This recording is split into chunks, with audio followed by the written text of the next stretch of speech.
What's up, folks? JD back at you again. Making another video here on the topic. I want to kind of clear some things up about what I was saying in the previous video about, flying smart. I want to kind of add some definition to that, what I mean when I say, flying smart. And basically what that is, when I say flying smart, is being respectful for others and other people's properties. That's my big thing. I really try to not put myself in a situation where I will feel like I'm, disrespecting anybody, for the most part. So, that's why, if you see some of my earlier videos when I first started years and years ago, 7 years ago, 10 years ago, the ones that I have actually posted on YouTube, where, you'll see me flying around these little public parks and this here and that, and I shut all that down myself, just because, I started realizing that, even though what I'm doing, I feel like it's safe, I'm staying away from people in the public parks or whatever, and I got my own little corner, but still, stuff can happen. I've been blessed, nothing's ever happened, but I can just see where there was times where, I did have a failure with the quad, or I crashed, or, something actually did happen, and just thank God nobody was there, But anyway, like I said, just being respectful for other people, because, some people, that's not in the hobby, you're flying over their heads or somewhere near them or something, you got to think about it. The sound could be annoying to them of your quad or your plane, or, even though you got some good skills, whatever not, and you're staying far enough away from them, but you're kind of going towards and coming away from them, they could be still freaking out, thinking that you might mess around and slip and hit them. So that's what I'm saying. I don't put myself in those kind of situations, and I just try to stay away from the public eye for the most part when I do fly. And I'm not trying to be the guy to be out there being the teacher of the day, how does FPV work? Because that's what you get hit with when you out there in the public, people walk up on you, they got tons of questions, how you do this, how you do that, and it's just, I try to avoid all that stuff. But anyway, flying smart. So what we do, I actually go to the extent of using Google Maps and Google Earth. As I mentioned before, I don't have no places here in my town or in my city where I can fly at all, period. Not for real. Like I said, a couple of public parks here and there, but it's nothing where I can stretch the planes out or fly just comfortable, not even a quad.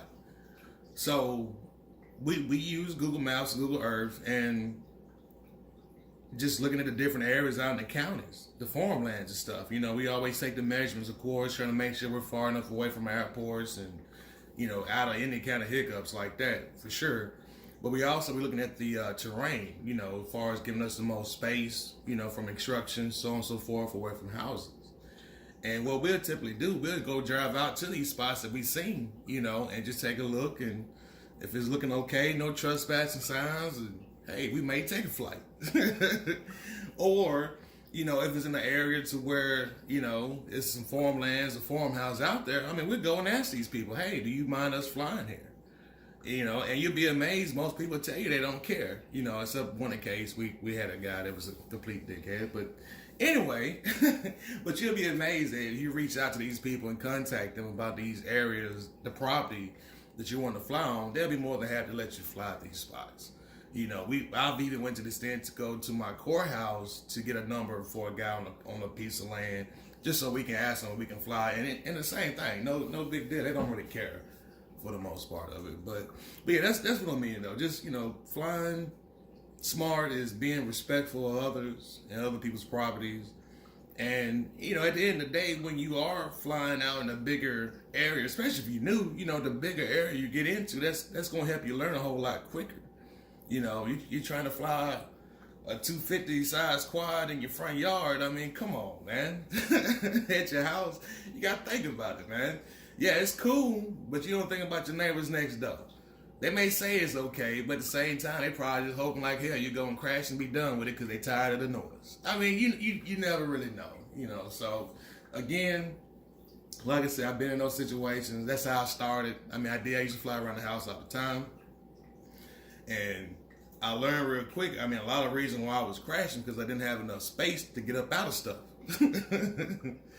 So, it just went from there to flying at the bandos, industrial park areas and stuff like that. And that turned out to be pretty cool too. Same situation, contacting the people, asking if we can fly there or not. Some people say yay, some people say no. But I was just doing whatever it took to get away from the public. And now, we fly in the county areas, and it works out best. It works out best for long range, and it works out best for staying away from the FAA or any kind of issues. So that's my tip on that, man. That's my summary of how to fly smart and what I do, and I hope you guys, do the same. Google Earth is free, Google Maps free. Use it, just research it. I mean, again, we travel all the time. We can't fly here in my house, in my area. So sometimes, like a lot of videos you guys see me flying across the river and all that crazy crap, I'm having to drive about an hour to get out there. It sucks, but at the same time, it's headache free. I ain't got to worry about nothing. No airports, no people. It's just country land. We got permission from the farmers to fly on, and we have at it. So just keep that in mind, Peace and love, y'all.